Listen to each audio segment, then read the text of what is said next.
Dateline, Hawaii, September 1943. The casualties of this war in the Pacific have taken a heavy toll on our sailors and Marines. But here's a sight which should lift some spirits. We're about to show you all of the casualties from the recent invasion of the island of Quatamoto. And there he is.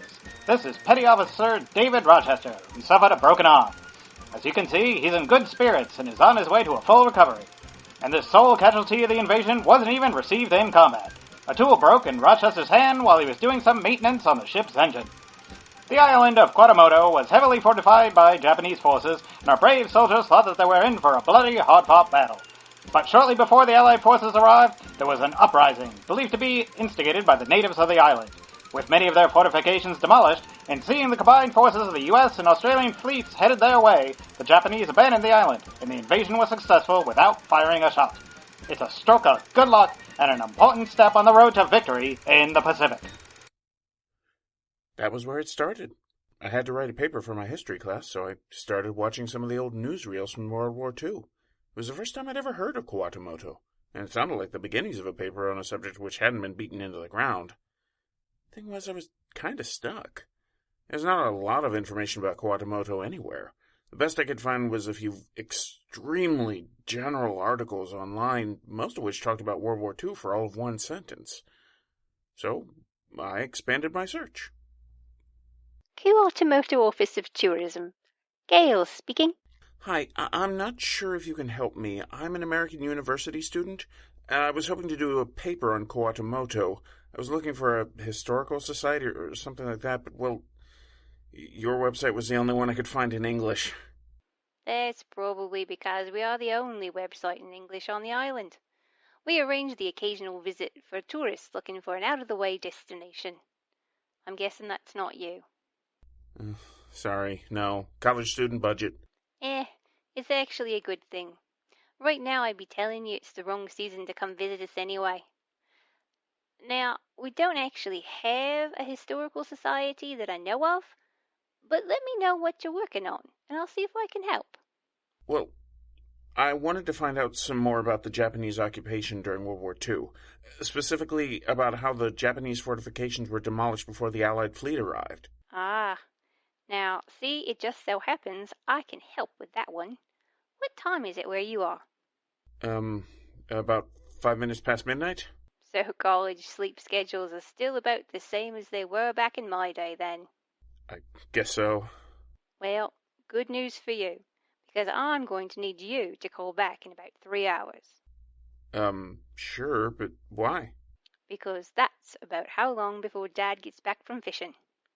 He was one of the first sailors in the Allied fleet to put his foot on the beach of this island. I think that's what they call a primary source, if I remember correctly. That would be amazing. Thank you. Oh, don't thank me. Dad'll probably talk your ear off. And you're the one paying for the international call. My roommates were supremely unsurprised when I set a pot of coffee to brew at 12:15 a.m. on a Thursday. I was supremely unsurprised that I only got to drink about half of it. Andy Werther was in his mid-90s, but I wouldn't have known it to talk to him, except for the fact that anyone who fought in World War II kind of has to be that old now. Most of what we were up to at the time was protecting our shipping in the Pacific. It was dangerous, sure, but my ship wasn't involved in a lot of the island hopping that you Yanks were doing. But we were in the right place at the time to offer more hands and more guns. It was the first time any of us on the ship had gone out looking for a fight. I'm not going to lie to you, we were scared stupid. The fleet fired on the island to knock out some of the biggest fortifications. We were all set to fire the second round once we knew where the counterattacks were coming from, and then it never came. It took us a while to figure out there was no one to shoot back at us. Then we landed and we realized the fortifications had been hollowed out from the other side. I figured any place where you could show up ready to die a brave death and wind up not losing a single one of your best mates was a pretty amazing place. So, after the war, my wife and I settled down here. It's kind of my lucky island, you might say. That's amazing. You're not kidding. Gail pulled out my old scrapbooks and said she'd email you some of the pictures we snapped back then. Don't know if it'll help with your report, but it's nice to be able to brag about the glory days. Oh, my professor would love that, thank you. So, did you ever talk to any of the indigenous people on the island? Did they tell you how they pushed the Japanese off? Oh, and I had a lot of conversations with the native folks after I moved here. Taught them cricket, started up a little league, but I never asked them about driving off the Japanese, mostly because they didn't do it. What? The people who lived here when the Japanese came might have had a handful of rusty blunderbusses from back in colonial times. Believe me when I say this, kid, they didn't have the firepower necessary to gut those fortifications. I'm not sure what could have short of a convoy of tanks. What, did they maybe steal some of the Japanese munitions and... They didn't do it at all, kid. Don't get me wrong, they weren't sorry to see the back of the Japanese, but there's no way the people of Kawamoto had anything to do with it. We never exactly figured out who did. Apparently, the night before the fleet arrived, there was a massive firefight all across the shorelines. It wasn't more than an hour or two until every Japanese soldier who was left was on a transport ship running scared from here. We always used to joke that it was the Allied forces. Okay, but who in the Allied forces? Not the Allied forces, kid. Allied forces. Never heard of them. Who are the Allied forces? They weren't anyone, kid. Just a ghost story. Every war needs a good ghost story. It's kind of amazing to me that information about a tiny island in the Pacific was sparse and not very detailed. But the second you start looking into a ghost story, you got pages and pages of hits. I guess there's history, which is boring. There's fiction, which everyone knows is fiction. And then there are legends. Legends you're going to hear about. Welcome to Wendy's Wednesdays of Weirdness, where if things go bump in the night, we're there to shine a light on it. Now, I say this in every episode, but based on the comment section from last week, this bears repeating. I'm not here to debunk any of the legends, speculative theories, or fringe science. I'm also not here to tell you their gospel truth. None of that is my job, okay? I give our guests the chance to present their stories their way. What you decide about whether you believe them or not, that's all on you, kiddos. So, yes, I understand that some of you thought I should have pushed back a little harder on our guest, who said Chupacabra and the Jersey Devil were subspecies of each other. You found a lot of holes in that theory, and that's great. That's as it should be. It shows that you have your own thinking caps, and don't just accept everything at face value. All I'm asking is that you keep the comments civil, please. I love all my listeners, but I will permaban you from our forums in a heartbeat if you start making personal attacks. Don't make me do that, please. All right, now, today is another installment in our Bet You Never Heard This One Before series.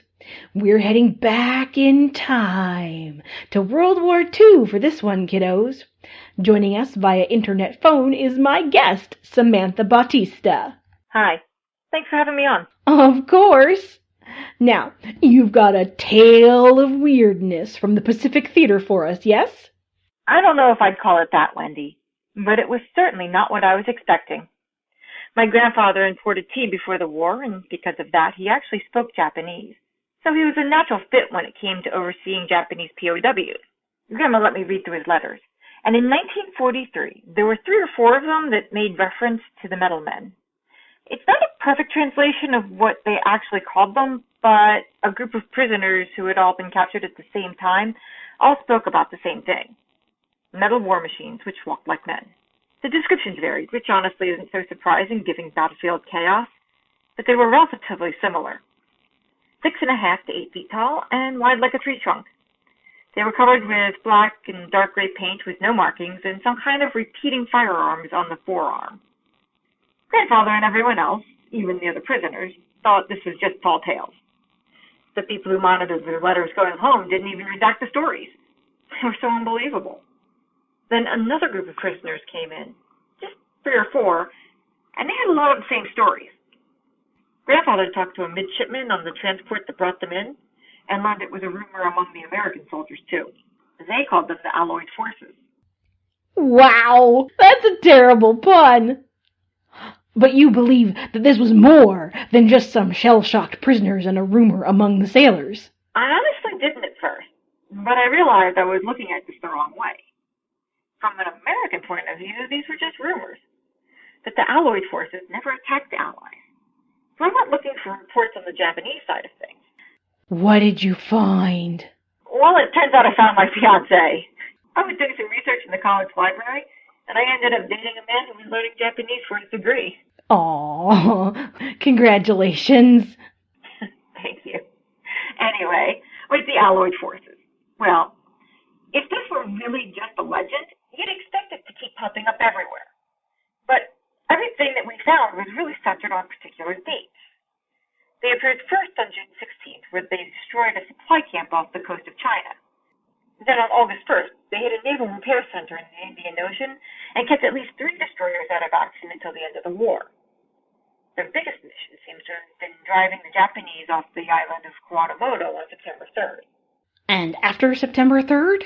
There was only one more reference to the Allied forces, at least that I could confirm was witnessed by more than 10 people. On October 13th, 1943, the Metalmen made a raid on a Japanese supply camp. But instead of destroying the camp, they seemed intent on plundering it. They pushed their way into an ammunition supply and were attempting to hold it against the soldiers when the Japanese started using hand grenades. The munitions all exploded in a fireball you could see for miles. Amazingly, the reports indicate that the Allied forces survived the explosion and made their escape. But it was the last time they were heard from, at least as far as I could tell. All right. Well, listeners, what do you think? Have you heard of the Alloyd forces before today? What are your thoughts and crazy conspiracies on this little snippet? I see we've got a question from a caller for you, Samantha. Go ahead, caller. Hi, my name is Bill from Tacoma, Washington. Hi, Bill. Haven't heard from you in a while. Love your show, Wendy. My Wednesdays suck without you. Ah. Anyway, I had a question for your guest. So, my buddy served in the first Gulf War, and he told me about sending in guys in these, mechanized armor suits because of the aliens who were trying to poison the oil. So, now he's pretty sure a time rift opened up, which is why we had 2 presidents both named George Bush. One of them was like the younger self of the first Bush who got thrown forward in time. But, do you think those guys in the time rift went forward in the future to get their tech upgraded and then tried to get back? But they got stuck in 1943? I mean, there were also the black helicopters that, became self-aware. They got sucked into the rift at the same time. You said the robots had black paint, right? Well, they had black paint, but I never said they were robots. I really wasn't able to determine exactly what they were. Phil! Yeah, Pat? We're still paintballing this weekend, right? I was planning to. Why? We're heading down to Wally World after dinner, and I wanted to know if I needed to pick up more ammo. The way you shoot? Yeah, you need ammo. And a Bible, since all you do is spray and pray. Ha ha. Let me know when you're going, will you? I might want to pick up some more ammo. What did we say about trailing off in the middle of a sentence? Sorry, I just... Dude! Sorry. Just had a thought. Let me know when you're ready to go. I didn't end up going out that night. I got sucked down a rabbit hole, which is not especially surprising. If you do a search as vague as ammunition plus 1943, you're in for a million-hit wonderland. It didn't help that I didn't exactly know what I was looking for at first. It just occurred to me that it was weird how these metal men, whatever they were, tried to take ammunition from the Japanese. Then I tried a variation on the scientific method. I came up with a hypothesis, and then I looked for evidence to support it. I made a guess that the reason they tried to take the ammo was simple. They didn't have another supply. That meant they weren't working for the military on either side. And I looked for something that fit that hypothesis until I finally found this. A shameful case of treason has come to light. Montgomery Milton, owner of Milton Melting and Metalworks Company, was caught in the act of sabotage. Milton and 4 other men not yet identified were apprehended in a blatant attempt to steal valuable supplies from Muroc Army Airfield. The culprits were apprehended loading crates of stolen ammunition onto a truck. Thanks to the efforts of our brave military police, the heinous crime has been prevented. Whether this was an attempt at war profiteering or a direct act of sabotage, we can rest easy knowing our boys overseas will have the firepower they need on the road to victory in the Pacific. This was not proof of anything. This was a coincidence. I'm sure lots of people tried to steal ammunition from somewhere during the tail end of 1943. There was a war on, and ammunition was valuable. So I dug up some more information and went on a hunt. The next morning, after my 10 o'clock class, I made a phone call. I was on hold so long I didn't think I'd make it to my 3 o'clock class. California Castings, this is Kathy speaking. Hello? Hi, sorry. I was on hold a really long time. I was just grabbing a drink out of the fridge. My name is Phil Conroy. The man I spoke to said he would try to get me in touch with the company archivist. Well, if that's what he said, I don't doubt you were waiting a while. We don't have an archivist. You must have someone who keeps track of the company history. Perhaps there was someone with that job title 40 years ago, but since other countries can crank out finished steel products for less money than it would take us to buy the raw scrap iron, there's not a lot of room in the budget for things like keeping track of the company history. You, seem a little cynical. They also didn't have the budget to give me customer service training. Anyway, I'm the one with access to personnel records and financial records, so I guess I'm as close to an archivist as you're likely to find. What can I do for you? I'm a college student doing a history paper, and I had some questions about the company. You're doing a history report on California Castings? Not exactly, but the company is sort of involved in what I was looking into. This was back in 1943 when the name was... Milton Melting and Metalworks. You seriously need information from 1943? If it's not too much trouble. I think we can safely say it is. But go ahead and ask your questions. I'll see what I can tell you. Well, back then the owner of the business was Montgomery Milton. I think his photo is up on a wall, somewhere in the plant. I guess I can get someone to send you a copy. Well, that would be great. But if you had any other information about him or what the company was doing at the time, I read somewhere you were building parts for the U.S. Navy? I think we were, but I couldn't really talk about that. It can't still be classified after all this time. For all I know, it certainly could be. But what I mean is, I can't talk about it because there's no way I can find any information from back that far. And nothing about Montgomery Milton? He was arrested in 1943 for trying to steal ammunition from the Army. He pled guilty to treason, but it doesn't make any sense. His oldest son died during Pearl Harbor. I didn't know that. But I think we need to cut this conversation off now. What? Why? Because unless someone from legal and someone from public relations both tell me they want me to talk to a college student about how our company founder was arrested for treason against the government, then I'm just going to assume that they don't want me to talk about that. I mean, it's all public record. Then it doesn't sound like you need anything from me. Sorry, Phil. I'm all for higher education, but there's just no upside to this conversation. The longer I'm researching with you, the more work I'm supposed to be doing isn't happening. And it doesn't look like there's any part of the story the company would want me to help you dig out. Okay, I guess I see that. Good luck on your paper. Sorry I can't help and all that. So, that's what brought me here. That's what brought you here. I was out of options. No one at California Castings would tell me anything, and you're Montgomery Milton's closest surviving relative. I was hoping you had more to tell me. More to tell you about what? About my grandfather, who I saw once a year on his birthday until I was 8 before he passed away? I remember hating going into the prison with my mother.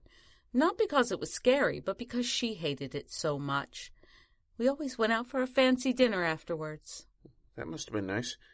Speaking of which, thank you for the coffee. You already thanked me. Look, I don't know what you were hoping for, but when your family has a traitor to the country as a patriarch, you don't tend to talk about him all that much. Even my grandfather had the grace to just plead guilty to the crime and let them throw the book at him. He wasn't exactly a forbidden topic of conversation, but sad looks and deep frowns are enough of a clue for a young girl. Even the family business changed its name before I was born, all so my grandfather would be forgotten as quickly and painlessly as possible. I don't know if he was a traitor, though. if I'm right, he saved a lot of American lives. You think my grandfather dressed up in a tin suit and went to fight the Japanese? I think it's possible, yes. Look, his son, your uncle, dies at Pearl Harbor. 2 years later, he's stealing bullets from the U.S. Army. It doesn't make a lot of sense. Maybe he was angry at the military for not keeping his son alive. Maybe, but there are other clues. For instance, he wasn't in the U.S. when the Allied forces were active. 6 months overseas. I think he was conducting business. In the middle of a war? I mean, Milton Melting and Metalworks was fairly big and they had some international dealings, but really? The owner of a company needed to be in the middle of a war zone on business? And then there's the other men who were caught with him, all engineers and designers who worked for his company, and every single one of them lost someone in the war. Who didn't lose someone in the war? Fair point. And I can tell this isn't a conversation you're enjoying, but just let me show you one more thing. This photo of your grandfather was taken in 1942. It is a puff piece on what the company was doing to help with the war effort. This photo is, well, his mugshot. Sometime between these two photos, he got some fairly severe burns. Now, remember, the last time the Allied forces were active, they were caught in a massive fireball. The metal suits kept them alive during the explosion, but I bet it didn't keep the heat out. And by the way, all the men who were arrested with your grandfather, they look the same, or worse. I see. And of course there's no other explanation for how men who worked around molten metal all day might have gotten burns. Fair point again, but that's just it. It's another fair point. One more thing that could have a perfectly mundane explanation. After a while, you have to start asking yourself if the crazy explanation doesn't outweigh all the other little coincidences. I don't see myself asking that any time soon. Look, you're obviously a thorough investigator, and I appreciate the work you've done on this paper, but... Oh, the paper's done. What? Yeah, I finished it months ago. Got an A, even though my prof thought the subject matter was outlandish. The paper wasn't about your grandfather, it was about Kuwatamoto and the Japanese stories of the Allied forces. Then if you're not here for your paper... I'm not. I'm not even a history major. I probably won't ever write a paper on World War II again. Then why? Because I want to know if I'm right. It's spring break. I'll be driving out to the beach after all this is done, but when I found out Montgomery Milton's granddaughter lived a couple of hours away, I had to come here first. I needed to know if I was right. Well, you're not. I think I am. You think my grandfather created some kind of metal battle suits and that he was some kind of hero who used them to fight the Japanese military in World War II. I'm telling you flat out, that isn't true. Mrs. Cavendish. Mel. You can call me Mel. I think this chat has been personal enough that we should be on a first-name basis. All right, Mel. Do you know how I got an A on my paper? Your teacher was feeling particularly generous? No, she hated the paper. But the assignment was really about using primary sources. I managed to get in touch with Samantha Bautista, you know, from the show. She emailed me scans of all the letters her grandfather wrote home and a bunch of Japanese documents along with her translations. My professor thought the whole idea of the Allied forces was ludicrous, but I used primary sources to come to those ludicrous conclusions. Why are you telling me this? Well, the thing about Samantha Bautista is that she ended up writing a book. She's a surprisingly thorough researcher, but it's a fairly obscure book. Not many people have read it. But you have. It's behind you, on that bookshelf. Listen, I can tell this isn't something you want out in the open. And that's your right, I suppose. Look, this has been an itch in the back of my brain for months. I'm pretty sure I know what happened, but I don't think I really understand it. Why would this be something you wouldn't want to talk about? I don't want to talk about it because it didn't happen. But if these robot men were a real thing, and if you were talking to the granddaughter of one, and if she didn't seem all that interested in confirming your wild theory, well... Look, my uncle died when the Japanese attacked Pearl Harbor, and it's not as though the urge to pay the Japanese back for that wasn't more or less a universal thing in the States at the time. But whereas the rest of the country came together to fight back, to support the boys overseas and bring them home safe and victorious, In the story you tell, that wasn't my grandfather. My grandfather, according to your theory, kept valuable resources away from the U.S. military. He tried to steal bullets so that the guns which killed the men who took his son away would be his guns. And he didn't much care if the men on the front lines had to do without, as long as he got his own kind of vengeance. There are a lot of ways to tell your completely false story, Phil. But if you told it in such a way that my grandfather was a hero, you'd be telling a whole different kind of a lie. I think I've taken up enough of your time. And I'm sorry. Don't be. I hope you found what you needed. And don't take this the wrong way, but... But you also hope to never hear from me again. Don't worry, you won't. I can stop scratching at this itch now. Thank you for the coffee, and I'll go soak up some rays now. Enjoy the beach.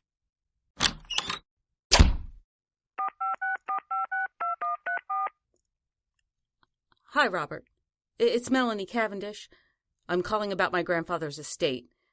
No, you don't need to pull up any files. I just needed one quick thing, please. I need to hear it out loud. They were melted down, right?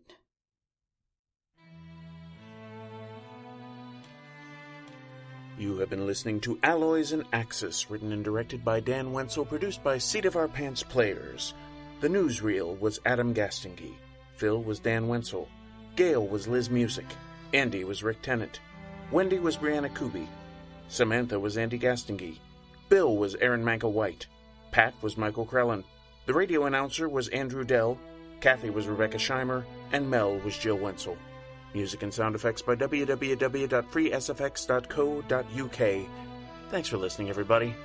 We'll talk to you later.